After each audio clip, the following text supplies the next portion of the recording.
Assalamualaikum warahmatullahi wabarakatuh. Salam jumpa lagi dengan saya Cahaya Tanam bahan bonsai. Video kali ini saya datang tempatnya Mas Iwan Evergreen Bonsai yang beralamatkan Semak RT 3 RW 7 Karangmojo Weru Sukoharjo. Ini saya tempatnya Mas Iwan, mau tanya-tanya. Kebetulan ini Mas Iwan lagi pas mau bongkar ganti media anting putri ya. Ini nanti Mas Iwan saya sekalian nanti mau tanya-tanya masalah tip perawatan bonsai anting putri agar tetap prima ya Mas ya, tetap prima, daunnya biar tidak menguning. Nah itu nanti biar terangkan Mas Iwan nanti cara-caranya gimana, istilahnya triknya gimana, itu nanti Mas Iwan yang akan mau menerangkan ya Mas Iwan. Pemirsa, jumpa lagi dengan channel kesayangan kita ini. Kita untuk kesempatan kali ini kita mau kasih tahu treatment untuk perawatan anting putri. Mungkin banyak teman-teman bonsai itu kesulitan untuk banyak mengalami kendala dalam perawatan anting putri, karena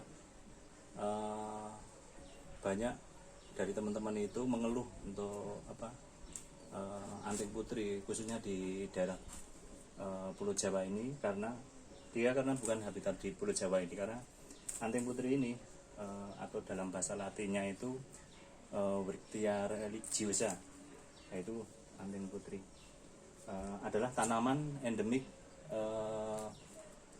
Sumatera atau di sekitaran itu bisa Malaysia, sebagian penyebarannya ada di Kalimantan Barat, ada juga di Thailand. Nah itu mungkin agak mengalami adaptasi yang agak sulit kalau di daerah Pulau Jawa. Karena apa? Karena mungkin kalau di Sumatera di sana mungkin curah hujan yang lebih tinggi, panas yang lebih tinggi. Karena karakter dari anting putri itu dia suka dengan habitat tanah iklim tropis dengan curah hujan tinggi. Mungkin kalau di Pulau Jawa ini mungkin kalau musim kemarau jadi curah hujannya rendah, pasti akan banyak yang mengalami stres atau stagnan. Nah, mungkin cirinya kalau pohon anting putri stres itu biasanya satu itu daun menguning, bisa dua mungkin rontok daun, ketiganya dia stagnan. Jadi seperti sudah rontok itu tapi tidak kering, jadi seperti ranting pada kering itu tapi dia tidak mati. Nah, itu stagnan, mungkin sampai beberapa bulan-bulan itu dia nggak mau tumbuh. Nah, itu dia mengalami stres karena adaptasi cuaca yang kesulitan dia dalam untuk di tempat yang berbeda dari habitat aslinya. Nah, kalau untuk penanaman anting putri, nah kita harus tahu dulu karakter di alamnya, yaitu di daerah tropis panas dengan media bawah itu basah, karena di Sumatera sana kebanyakan dia tumbuh di tanah-tanah gambut, jadi yang jenuh air. Jadi kalau kita ditanam mungkin di daerah Pulau Jawa sini, untuk treatmentnya yang paling bagus itu yang pernah saya coba, ini pohon dari Sumatera. Ini sudah saya ground dulunya 2 tahun saya ground di tanah. 2 tahun itu perkembangannya sangat lamban sekali. Setiap mendekati musim kemarau pasti dia stres, rontok daun, dan pasti daun menguning, rontok, dia stagnan berbulan-bulan. Nah mungkin baru mau turun hujan baru mau dia tumbuh lagi. Nah itu perlu treatment khusus untuk anting putri. Penanganannya Media, di media itu yang paling utama, yaitu harus menggunakan media dengan kelembapan tinggi. Mungkin yang paling cocok itu adalah untuk anting putri itu adalah pasir Malang. Pasir Malang dengan komposisi pupuk dikastar. Nah, di sini yang perlu kita cermati, anting putri itu dia termasuk jenis tanaman yang sangat sensitif dengan pupuk kandang. Nah itu pengalaman saya yang saya sudah uji coba 2 tahun ini, tanpa pupuk kandang dia bisa tumbuh prima subur tanpa kuning daun dan rontok daun dengan media pasir Malang dan dikastar. Cukup 2 itu saja. Pasir Malang sama dikastar. Nah ini usia pergantian media ini udah hampir berapa ya? Hampir 1 tahun. 1 tahun. Hampir 1 tahun. Kemarin bulan apa ya? Sekitar bulan November kalau nggak salah. Nah ini udah Agustus, mungkin sekitar 10 bulan lah. 10 bulan. Nah ini kita bisa mengamati untuk masa-masa pergantian media itu. Nah, ciri-cirinya Mas, ada Mas? Ini. Satu, daun biasanya mulai rontok pertumbuhannya melamban, terus ada sedikit yang menguning walaupun tidak total ya. Kemudian kita lihat akarnya. Itu belum nyampe 1 tahun. Ini kalau kita pakai media pasir Malang full dengan dikastar. Nah ini akar udah nyampe ini udah full sampai pinggir-pinggir ini. Nah ini udah waktunya kita mau ganti media. Ganti media. Ya. Nah ini kita akan coba praktekkan untuk pergantian medianya. Mungkin bisa bantu teman saya Lek Gondrong ini. Enggak Lek Gondrong di bantu saya. Ya ini sama teman saya juga nih, teman setia ini Pak B ini yang sering bantu ngikutin untuk anu. Ya ini sebelum dilanjut nunggu Mas Iwan yang lagi bersihin untuk akarnya. Untuk sahabat-sahabat bonsai jangan lupa untuk subscribe dan like maupun komennya ya teman-teman, untuk pembahasan masalah anting putri ya. Ini untuk anting putri ini ya, barusan pindah dari pot ground itu tadi. Ini mau diganti media ya. Diganti media. Sebelum diganti media ini dibersihkan dulu sama Mas Iwan.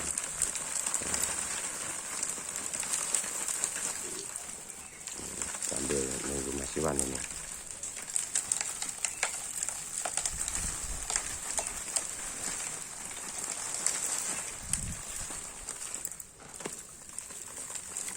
Pemirsa, ini proses pemindahan pengangkatan dari anting putri dari pot. Ini untuk proses tutorial pergantian medianya. Ini sebentar, kita buka dulu biar pemirsa lihat. Ini usia belum nyampe 1 tahun ini akar anting putri yang begitu full dengan media pasir Malang dan dikastar tanpa pupuk kandang. Dan pengalaman ini 2 tahun setelah saya uji coba ini dengan treatment media pasir Malang dan dikastar, ini tidak mengalami rontok daun dan stagnan. Nah ini karena sudah pertumbuhannya sudah melamban, ini sudah waktunya timing yang tepat untuk pergantian media. Ini dibantu oleh Lek Gondrong sama Pak D ini coba untuk mulai akarnya kita ganti full. Kita nanti cuci akar dulu, kita bersihkan akarnya. Itu media itu habis ya Mas? Ya, tak dihabisin. Kalau anting putri nggak apa-apa.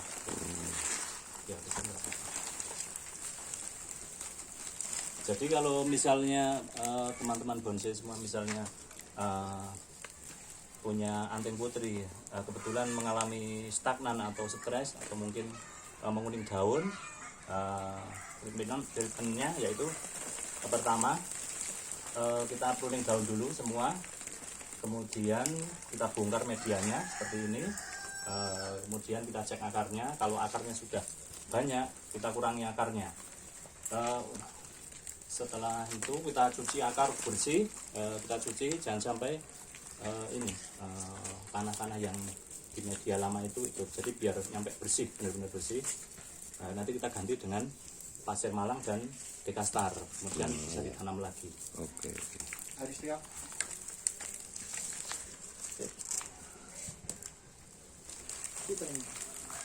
Dipangkas dulu, pangkas akar.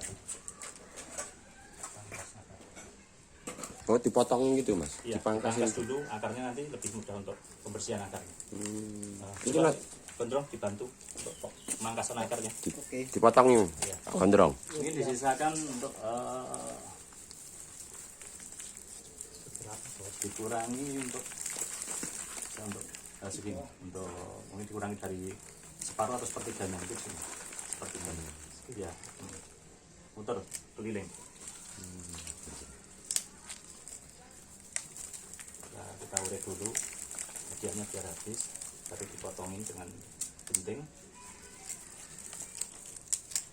Tujuannya untuk peremajaan akar, karena anting putri dia memang tanaman yang agak berbeda dengan jenis-jenis tanaman lainnya. Dia lebih banyak kalau sudah kehabisan unsur hara, biasanya banyak menyimpan nutrisi di akar. Nah, alangkah lebih baiknya saat grounding atau di pot itu akar sebaiknya ditimbun nyampe biasa sampai nggak kelihatan. Biasanya kalau sudah mulai nutrisi habis, biasanya dia akar biasanya karena kena angin dan nutrisi tersimpan di akar, akar akan tumbuh tunas yang sangat banyak sekali. Nah, ini untuk kita kurangi akarnya dulu. Rambutnya slash. Gondrong kayak rambutnya pade gondrong. Kita pangkas, kita kurangi separuh atau kurangi sepertiganya. Bawah juga ya mas ya tuh? Iya, semua. Oh semua. Untuk yang bawah ini sudah saya kasih ini alas untuk alas tataan bagian bawahnya. Jadi ini ada semacam keramik atau mungkin ya. Jadi akar bawahnya enggak akan akarnya dia konsentrasi ke samping, tidak ke bawah. Jadi untuk proses di semi grounding atau grounding, untuk di bagian bawah itu lebih baik dikasih alas biar nanti akar tidak tumbuh ke bawah, biar penyamping, biar nanti konsentrasi pembesaran itu, pertumbuhan itu di kaki-kaki yang diharapkan. Ya.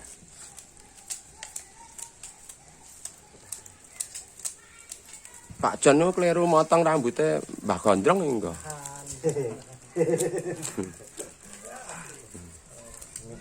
Ini perawatan yang perlu hati-hati. Nah, untuk teman-teman berbagi ilmu sedikit. Bagi yang belum tahu, untuk perkembangbiakan untuk anting putri, saat ganti media ini kalau mengalami pemotongan akar, untuk potong-potongan akar seperti ini, apalagi yang agak besar-besar seperti ini, jangan dibuang. Nah ini untuk disemai, dia bisa tumbuh tunas ini. Nah ini lebih mudah dibandingkan setek cabang atau batang. Ini jauh lebih mudah untuk akar. Jadi dia mempunyai mata tunas di akar. Jadi hampir karakternya seperti pohon serut.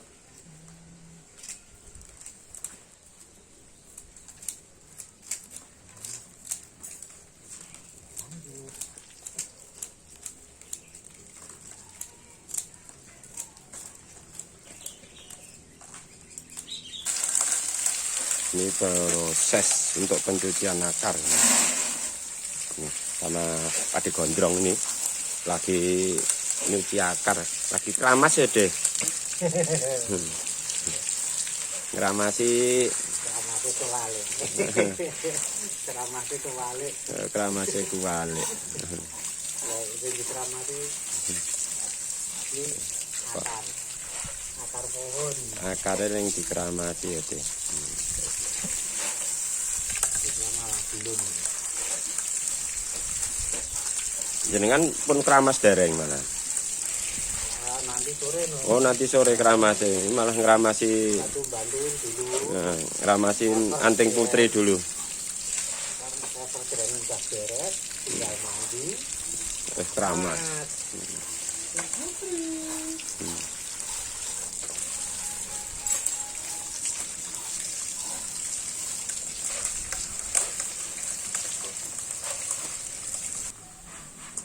Pemirsa, ini untuk season lanjutannya ini proses pemindahan ke pot kembali untuk semi grounding karena saya proses tidak di lahan langsung karena saya proses untuk di media di pot untuk semi grounding di pot besar. Nah ini saya mencoba untuk treatment media untuk komposisinya saya kasih tambahan kokopit untuk sebagai pelembabnya, tapi tetap untuk pupuknya tetap dikasar. Jadi kita eksperimen untuk penambahan komposisi medianya menggunakan kokopit. Tambahan kokopit ya, Mas ya. Iya. Jadi ini untuk uji coba pertama. Mungkin kita beberapa waktu ke depan bisa lihat untuk hasilnya pasti bagus. Untuk aplikasi pupuk dekasarnya ini setiap mungkin berbeda untuk pemakaian pupuk dekasar. Ada yang mungkin ditaruh pakai keranjang di atas, ada yang ditaruh di bawah di dasar, ada yang dicampurkan di media. Nah ini saya mencoba karena untuk memahami karakter untuk pupuk dekasar itu dia untuk cara bekerjanya. Dia akan bekerja apabila teraplikasi dengan air dan udara. Jadi di mana dia mendapat air dan udara, dia akan bereaksi. Makanya saya mencoba untuk kita tabur di medianya, dicampur dengan media, dan nanti untuk ditambah yang lebih banyak itu di bagian atas. Jadi saat kena air dan pas saat penyiraman nanti biar lebih maksimal untuk penyerapan akarnya. Ini baru nah,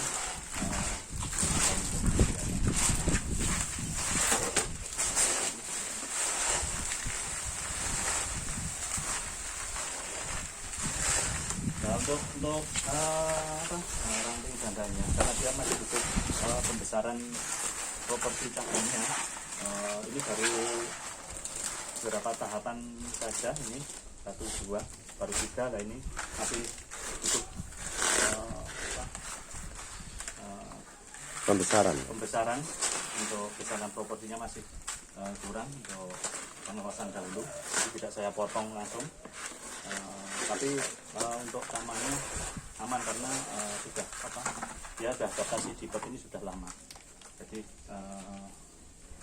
antisipasi untuk stresnya saya itu sudah aman.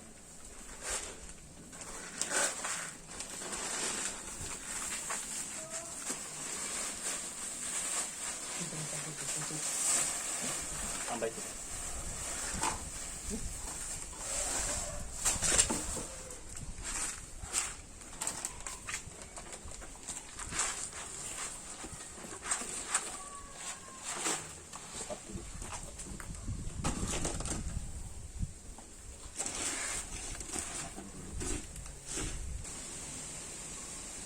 Pemirsa, lah ini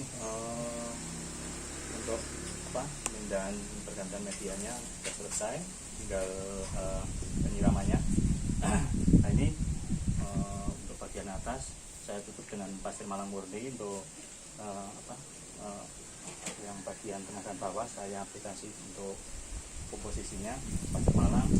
Saya tambahin eksperimen dengan menggunakan kokopit dan kita gunakan Pak. Jadi akar itu ditutup ya, Mas ya? Iya, biar ini biar untuk mengurangi munculnya tunas-tunas liar, tunas-tunas susu yang tumbuh dari akar. Biasanya nanti kalau akar itu, apalagi pohon itu keadaan sudah stagnan, biasanya dia akan akar-akar itu akan muncul tunas-tunas liar, tunas-tunas susu. Makanya biar untuk mengatasi itu, jadi nanti konsentrasi pertumbuhan itu ada di dahan atas, tidak di tunas-tunas yang liar di bawah. Berarti nanti kalau akarnya kelihatan itu nanti pertumbuhan atasnya akan berkurang ya Mas ya? Iya. Menghambat istilahnya kan? Yang penting ini ditimbun dengan tetap Media.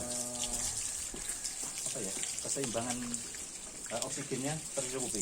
Karena untuk nanti proses perkembangan biak dari akar itu dia pasti perlu oksigen juga. Nah, kita menggunakan pasir malang nanti sangat maksimal untuk Pertumbuhan. ya, untuk suplai oksigen di akarnya. Mungkin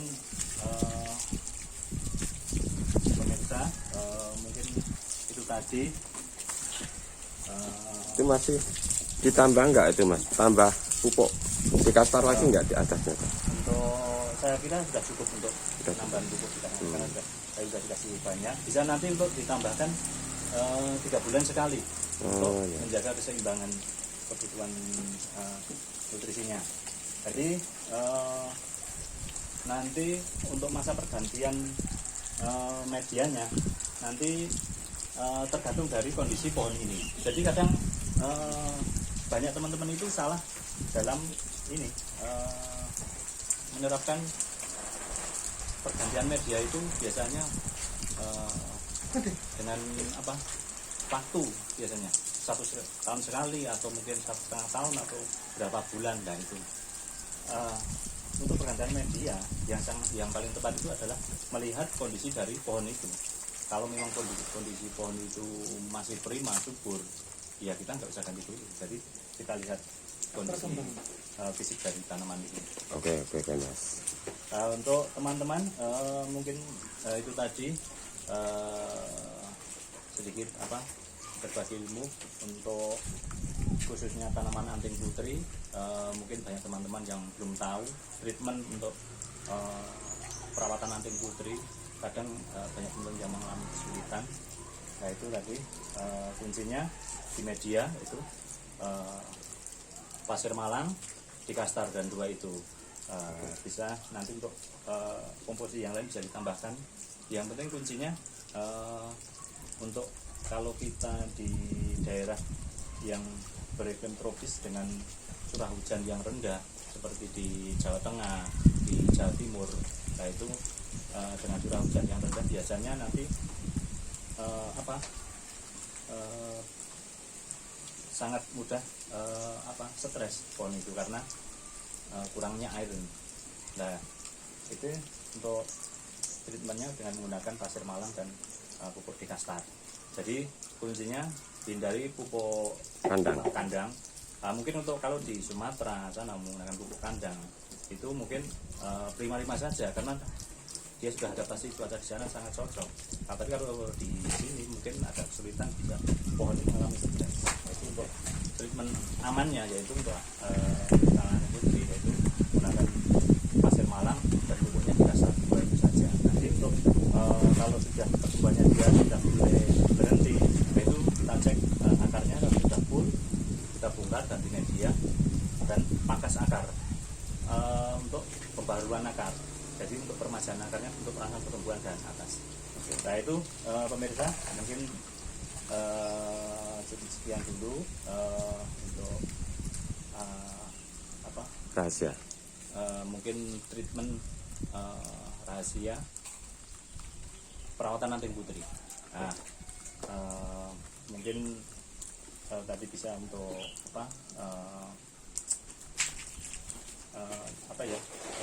sedikit ilmu untuk nanti teman-teman bisa coba diri rumah masing-masing. Kita berjumpa lagi untuk kesempatan berikutnya dengan tema yang berbeda. Selamat mencoba, selamat berkarya, selamat berbonsai ria. Ya, terima kasih Mas Iwan. Assalamualaikum warahmatullahi wabarakatuh. Waalaikumsalam warahmatullahi Jangan lupa teman-teman atau sahabat-sahabat bonsai untuk kasih subscribe dan like maupun komennya. Terima kasih.